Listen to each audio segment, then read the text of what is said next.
आज हम modal verb would को पढ़ेंगे। ये काफी कंफ्यूज करता है कि इसको कहाँ यूज किया जाए और उसमें अक्सर मिस्टेक होती है। इंशाल्लाह आज मैं कोशिश करूंगी कि मैं आपको इसको जो है सही से समझा सकूं।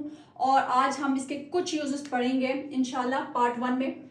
वुड का मैं आपको फिलहाल पहला इस्तेमाल बता दूं, जब जुमले के आखिर में करता था, करती थी, ता ते थी, पास्ट के फ्यूचर की बात जब कर रहे हो यानी गागेगी, कोई प्रेजेंट की बात कर रहे हो उसमें गागेगी, आई, रिक्वेस्ट, वांट, ऑफर, इन सब में हम इसको इस्तेमाल करते हैं। मिसालों से आप अच्छी तरीके से समझ जाएंगे। पहला मैं आपको बताऊं, जब जुमले में ये ता ते ती आते हैं, ये जैसे कि वो मेरे साथ खेलता, ये देखिए आ गया।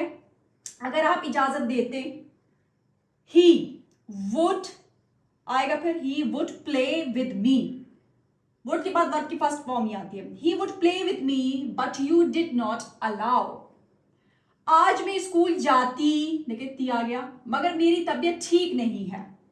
Today I would go to school but I am not feeling well.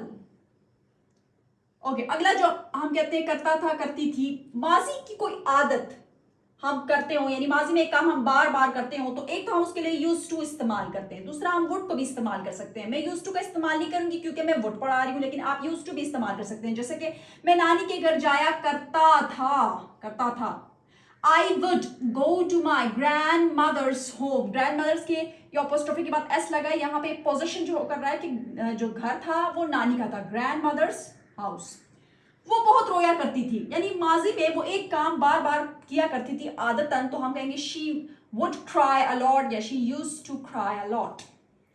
Okay, अब यहाँ पे माजी में जब गागेगी आए, जैसे कि मुझे पता था कि वो नहीं आएगी, यानी मैं यहाँ पे खड़ी और मैं कहती हूँ मुझे पता था कि वो नहीं आएगी, यानी माजी में मुझे पता था कि वो नहीं आएगी और वो नहीं आई और वो माजी का हिस्सा बन चुका है। ठीक है, आई न्यू, मुझे पता था, I knew that he would not come. अब यहां पे गागेगी आया है, इसका मतलब ये नहीं कि यहां पे विल लगेगा।